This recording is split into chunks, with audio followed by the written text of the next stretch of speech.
Hello everyone, welcome to ज्ञान दीवाने classes.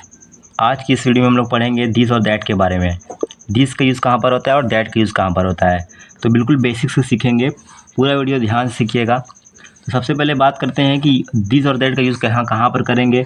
This का यूज़ कहाँ पर करना है और दैट का यूज़ कहाँ पर करना है। तो दिस को हिंदी में बोलते हैं यहाँ और दैट को बोलते हैं वहाँ।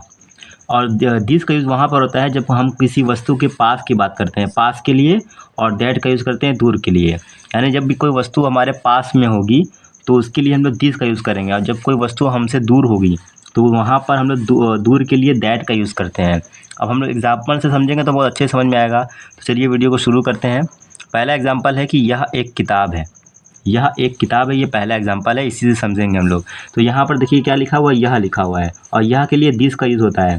यह एक किताब है मतलब कि वो किताब जो है वो पास में है, तो इसके लिए हम लोग बनाएंगे दिस, और इसके साथ एक हेल्पिंग वर्ब लगती है इज़ का यूज़ करेंगे।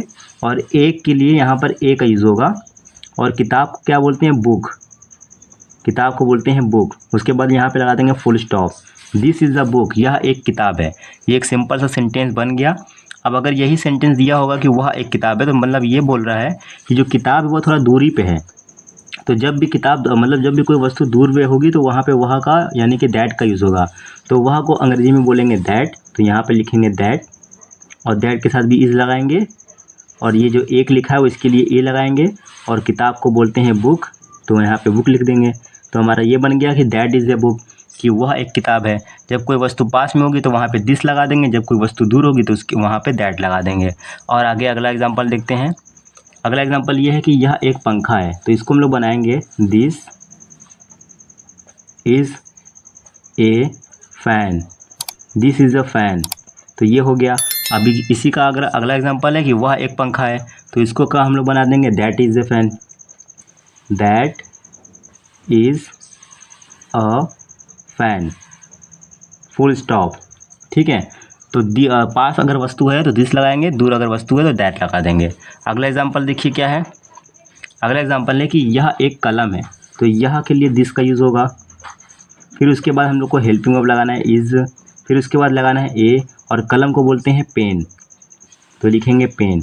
यह एक पेन है, दिस इज़ द पेन। और इसी का हम लोग अगर दूर के लिए बनाएंगे तो वह का यूज़ करेंगे, वह एक कलम है, तो इसके लिए यूज़ करेंगे दैट का। That is a pen, that is a pen, कि वह एक पेन है। यानी हमें अगर किसी को बताना हुआ कि कोई वस्तु अगर दूर पे रखी है तो उसको बोलेंगे कि दैट इज़ अ पेन, वह एक पेन है। अगला एग्जाम्पल है कि यह एक दरवाज़ा है, तो इसको कैसे बनाएंगे, तो इसको बनाएंगे दिस इज़ अ डोर। दरवाज़ा को अंग्रेजी में कहते हैं डोर, तो ये बन गया दिस इज़ अ डोर। अब इसका वह एक दरवाज़ा है, इसका अंग्रेजी आप लोग को कमेंट बॉक्स में बताना है। तो इस वीडियो में बस इतना ही हम लोगों ने जाना कि दिस और दैट का यूज़ कैसे करते हैं। आई होप आप लोग को समझ में आया होगा। वीडियो अच्छी लगे तो प्लीज़ वीडियो को लाइक करें और चैनल को सब्सक्राइब करें। Thank you.